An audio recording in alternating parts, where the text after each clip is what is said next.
Hey guys, how's you doing? I hope you doing well. What a special occasion. Thank you so much for giving me this wonderful opportunity. Uh, Today, I'm very happy to talk about myself. Uh, I have been looking forward to yeah, this moment for a long time. Uh, Hello, my name is Duy. Um, I'm 18 years old. I'm the first year student in Hanoi University of Industry. Uh, my country is Haiphong City, but now I live in Hanam Province. My family has four people: that parents, my younger brother, and me. Uh, I love it. I love my family so much. My hobbies is learning English and listening to music and play badminton. Play badminton.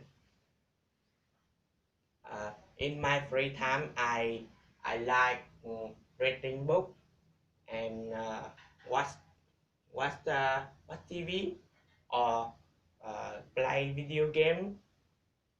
Thank you so much. Today I'm very happy uh, uh, learn English sounds.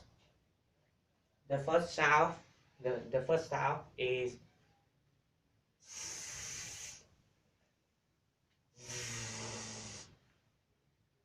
it's nice. Uh, let's go. Uh,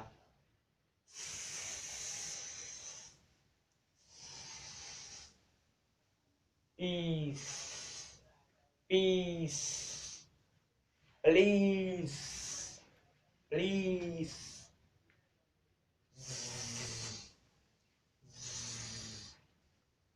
Zoo, zoo. À, ví dụ nha. À, ví dụ I love, I love, I love listening to music, listening to music. I love listening to music. It's too, it's too expensive for me. The second sound is the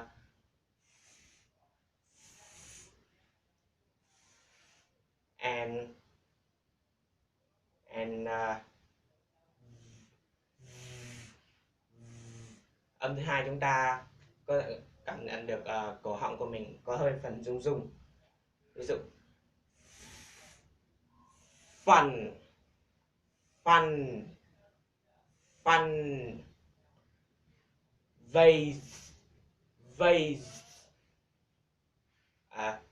Ví dụ let's talk, let's talk, uh, let's talk, take coffee, take coffee, take coffee, let's talk, take coffee, let's talk, take coffee.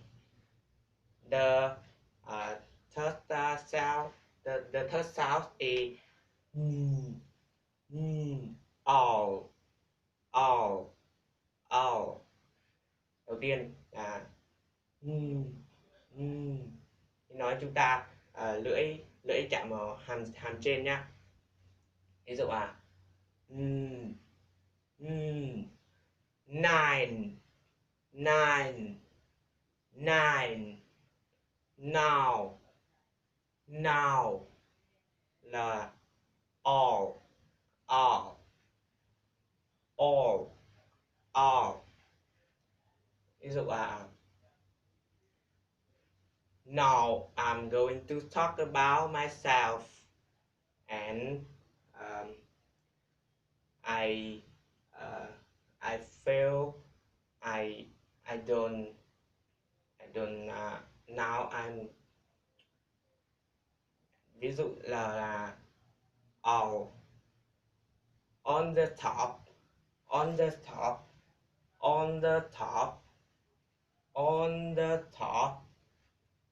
Thanks for listening.